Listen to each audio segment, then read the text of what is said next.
dans leur mission régalienne de sécurisation des personnes, mais aussi de stabilisation du pays.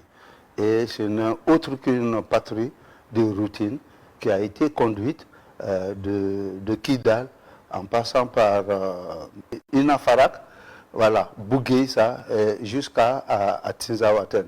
C'était alors une bataille de survie pour les groupes armés terroristes.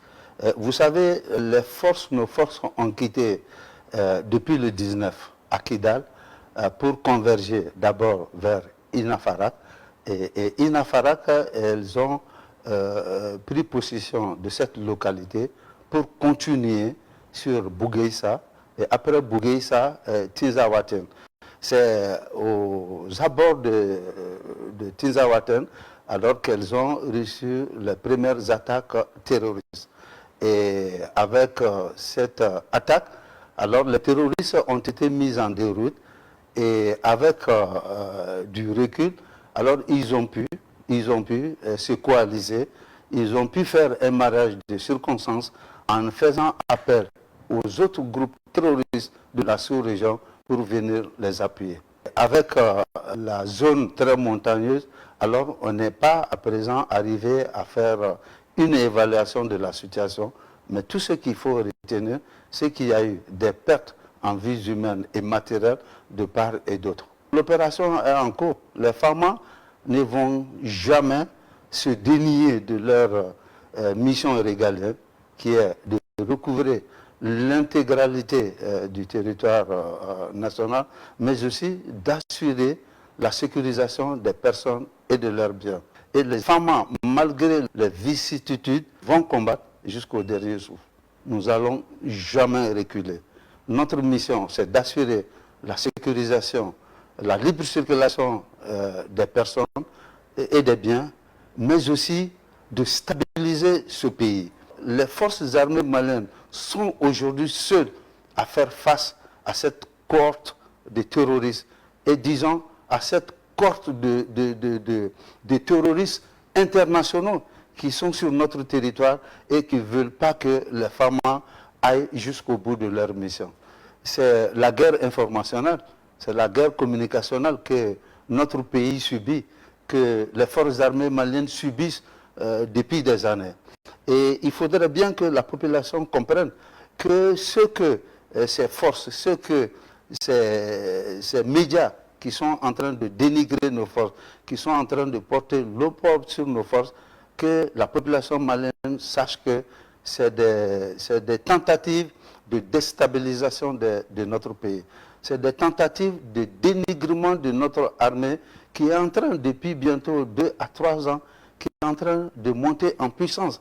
Alors si pendant 10 ans, les forces internationales, ce que les forces internationales n'ont pas pu faire au Mali, et que pendant 2 ans, les forces armées maliennes sont en train d'abattre ce travail titanique sur le terrain, il va de soi qu'il y ait des gens pour remettre en cause tout ce que les forces armées maliennes sont en train de faire aujourd'hui. Il faudrait bien que les populations comprennent cela. Il faudrait bien que les Maliens se rendent compte que ce soit les forces armées maliennes, que ce soit le Mali, que nous sommes dans une dynamique alors de déstabilisation par les forces extérieures. Cette population ne perd pas confiance en leur armée et qu'elle soutienne son armée. Et cette armée est là pour la population malienne.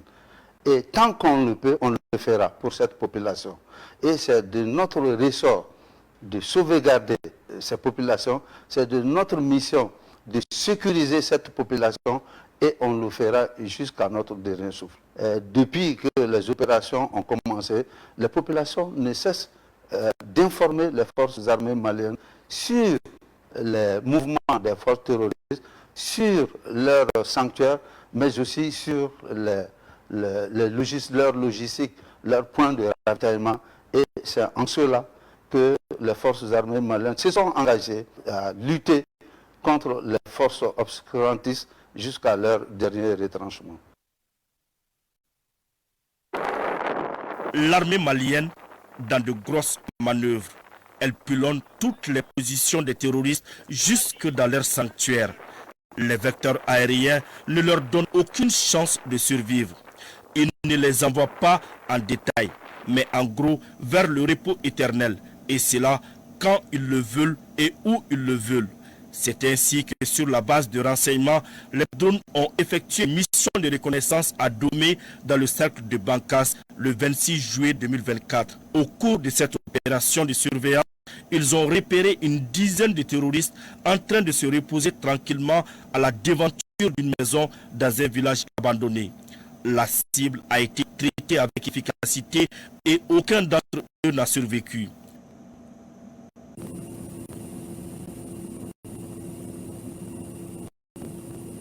Ensuite, le 27 juillet 2024, une autre frappe chirurgicale a permis de neutraliser un véhicule avec des hommes à l'intérieur.